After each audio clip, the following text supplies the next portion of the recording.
देखिए बच्चों प्रश्न नंबर 2 है हमारा, यदि आयत की लंबाई 10 m तथा चौड़ाई 5 n है तो आयत का क्षेत्रफल ज्ञात कीजिए। क्या ज्ञात करना है आपको? आयत का क्षेत्रफल। आयत का क्षेत्रफल का सूत्र हमें आवश्यकता रहेगी तो हमने आयत का क्षेत्रफल का सूत्र ऊपर लिखा है।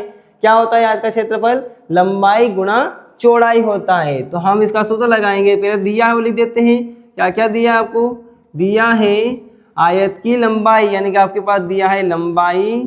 कितनी है लंबाई आपके पास? 10 m है, ठीक है। और चौड़ाई कितनी है आपके पास? चौड़ाई है आपके पास 5 n। इसलिए आयत का क्षेत्रफल का सूत्र लगाएंगे। आयत का क्षेत्रफल क्या होता है? ये लंबाई गुणा चौड़ाई। मान रखो इसका हो जाएगा 10 m गुणा 5 n। कैसे हल करेंगे? 10 का संख्या का इस 10 संख्या का इस संख्या 5 से गुणा कर दो, यानी कि 10 गुणा 5, और इस m का गुणा इस n से कर दो, और यहाँ पे भी गुणा का चिन्ह ही लगा लो।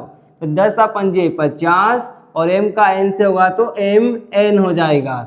यही आपका आंसर। वर्ग इकाई लिखना मत भूलिएगा, क्योंकि हमने क्षेत्रफल निकाला है वर्ग इकाई।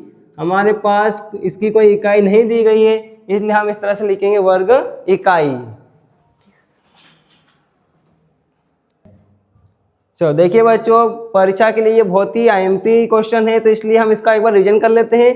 हमको प्रश्न में सब कुछ मिल जाएगा। प्रश्न को दिया है लंबाई आयत की 10 m और चौड़ाई कितनी दी है? 5 n। तो हमें ज्ञात क्या करना है? हमें ज्ञात करना है आयत का क्षेत्रफल ज्ञात करना है। तो हमने यहीं से लिखा, प्रश्न से लंबाई दे रखी है आपको 10 m और चौड़ाई दी है आपको 5 m। बस हमें ये सूत्र याद रखना है। सबसे इंपॉर्टेंट हमारे लिए सूत्र ही होता है। सूत्र याद होगा तो हम सवाल हल कर सकते हैं, अन्यथा सवाल करने में प्रॉब्लम आएगी। तो लंबाई हमने यहीं से उतार दी 10, और गुणा वैसे उतारा, और 5 n ये चौड़ाई हो गई। 10 का 5 से गुणा किया तो 10 पंजे 50, और m और n को हमने वैसे उतार दिया। और क्षेत्रफल निकाल रहे हैं तो वर्ग इकाई लिखेंगे। क्षेत्रफल वर्ग में मापा जाता है। और इसके आयत का जो क्षेत्रफल का सूत्र है ये बहुत सरल है। देखो लंबाई भी दी है चौड़ाई भी दी है, दोनों का बस गुणा ही करना है। तो ये हमने लंबाई और चौड़ाई का गुणा कर दिया, ठीक है, और आसानी से मान रख के हल कर लिया तो उत्तर आ गया हमारे पास।